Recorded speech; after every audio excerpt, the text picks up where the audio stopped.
యార్లగడ్డ వెంకటరావు. ధన్యవాదాలు అధ్యక్ష.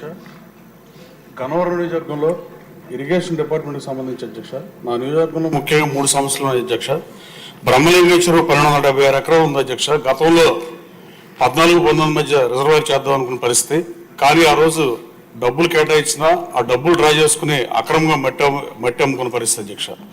ఎనిమిది అక్రమంగా మట్టి అమ్మినా ఇప్పుడు రిజర్వాయర్ చేయడానికి తక్కువ ఖర్చు అవుతుంది అధ్యక్ష. దాన్ని రిజర్వాయర్గా మార్చి పర్యాటక క్షేత్రంగా అభివృద్ధి చేయాలని మీ ద్వారా కోరుతున్నాను అధ్యక్ష. అలాగే పోలవరం కెనాల్, ఏలూరు కెనాల్ అనుసంధానం చేసే ప్రాజెక్టు కూడా 14-19 మధ్య యనమల రామకృష్ణ గారు 15,60,00,000 కేటాయించారు అధ్యక్ష. కానీ 12th క్లాస్ చదివిన వాళ్ళు కూడా తెలిసే పరిస్థితి అధ్యక్ష. నిర్మాణం లేట్ అయితే నిర్మాణం ఏమో రెట్టింపు అవుతుందనే విషయం గత ప్రభుత్వం మర్చిపోయి దాన్ని అటకెక్కించిన పరిస్థితి.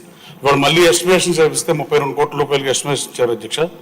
పోలవరం కెనాల్ 137.6 కిలోమీటర్ల దగ్గర నుంచి ఏలూరు కెనాల్కి అనుసంధానం చేయాల్సిందిగా మీ ద్వారా మంత్రి గారిని కోరుతున్నా అధ్యక్ష. మూడోది అధ్యక్ష, ఆరుగాలం కష్టపడే రైతు సోదరుల కోసం అలాగే ఏలూరు కెనాల్ మీద రామరపడి దగ్గర, ప్రసాదంపాడు దగ్గర, జక్కుల దగ్గర వంతులను ఏర్పాటు చేయాల్సిన అవసరం ఉంది అధ్యక్ష. 4-5 వేల ఎకరాలకి వాళ్ళు వెళ్తానికి కానీ 30,000 పైబడి జనాభా ఉన్న పరిస్థితి అధ్యక్ష. ఒక్కో వంతునికి 5-6 కోట్లు కూడా అవుతుంది అధ్యక్ష. నేను ఆల్రెడీ లెటర్స్ ముఖ్యమంత్రి గారికి ఇచ్చాను అధ్యక్ష. వీటిని కూడా కేటాయించవలసిందిగా కోరుతుంది అధ్యక్ష.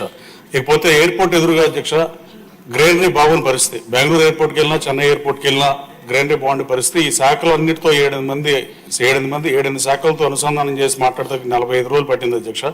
ఫైనల్గా హైవే అని అడిగితే నేషనల్ హైవే వెళ్ళేమో విజయవాడ గ్రైనరీ ఎండీతో మాడాలని ఇట్లా చెప్తే అందరినీ కూర్చోబెట్టి మాట్లాడి 45,000 చదరపు మీటర్ గ్రైనరీ ఉందని డబుల్ చేస్తున్న పరిస్థితి అధ్యక్ష. ఆ పనులు ప్రారంభించారు అధ్యక్ష. కానీ ఎయిర్పోర్ట్ ఎదురుగా స్వర్గీయ ఎన్టీ రామారావు పేరు మీద ఉన్న వెటర్నరీ కాలేజ్ కాంపౌండ్ వాళ్ళు పడిపోయి ఆ రైలింగ్లు పాడైపోయిన పరిస్థితి అధ్యక్ష. ఎయిర్పోర్ట్ క్వైట్ ఆపోజిట్గా ఉంటుంది, చూస్తా కూడా ఆకూడదు ఉంది అధ్యక్ష.